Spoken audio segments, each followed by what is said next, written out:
শীতকালে প্রাকৃতিক পরিবেশের মধ্যে যে জায়গাগুলো মানুষকে সবচেয়ে বেশি আকর্ষণ করে তার মধ্যে অন্যতম হলো শাপলা বিল, আর তাও যদি হয় পাহাড় এবং চা বাগানের মধ্যে, তাহলে তো কোনো কথাই নেই। সো চলুন আপনাদেরকে আজকে নিয়ে যাই হবিগঞ্জের এমন একটি শাপলা বিলে যেখানে প্রত্যেকদিন হাজার হাজার মানুষ ভিড় করে।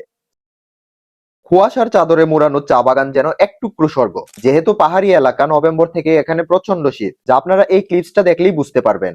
মাঝে সাতচুরি জাতীয় উদ্যানে অনেকগুলো বানররূপী বন্ধুদের সাথে দেখা।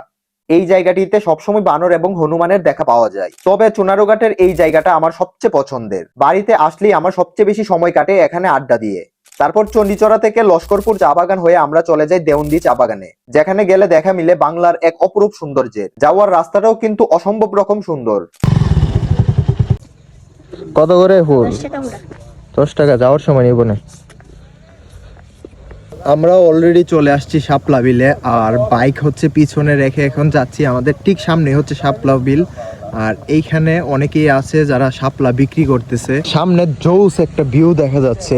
এই যে ঠিক সামনেই হচ্ছে শাপলা বিল। লিটারেলি আমি আমার হাতগুলা ফিল করতে পারতেছি না। সকালবেলা এত পরিমাণে ঠান্ডা ছিল আর কুয়াশা ছিল, তাই এখন একটু সূর্যের আলোতে শরীরটাকে গরম করতেছি। আর আমার ঠিক কথা বলতে বলতে একদম গর্তের ভিতর ঢুকে গেছিলাম। আর আমার ঠিক পিছনেই হচ্ছে শাপলা বিলটি।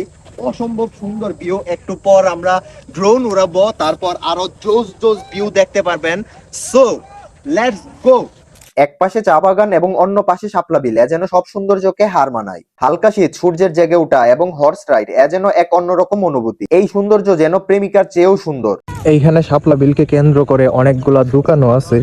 আপনারা চাইলে এখানে এসে চা কফি খেতে পারবেন। ব্রিজটা ভাঙ্গা।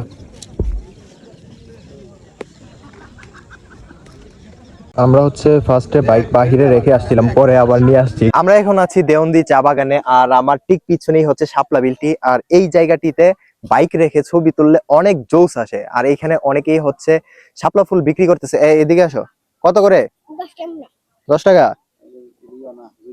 হ্যাঁ, শাপলা 10 টাকা করে, অনলি 10 টাকা।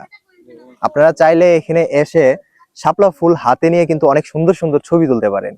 আপনারা চাইলেই এখানে আসতে পারেন এবং ফ্যামিলির সাথে খুব ভালো একটা সময় স্পেন্ড করতে পারেন। আর আপনি যদি এই ভিডিওতে একদম নতুন হয়ে থাকেন, তাহলে অবশ্যই পেজটিতে ফলো দিবেন এবং ইউটিউব চ্যানেলটি সাবস্ক্রাইব করতে ভুলবেন না।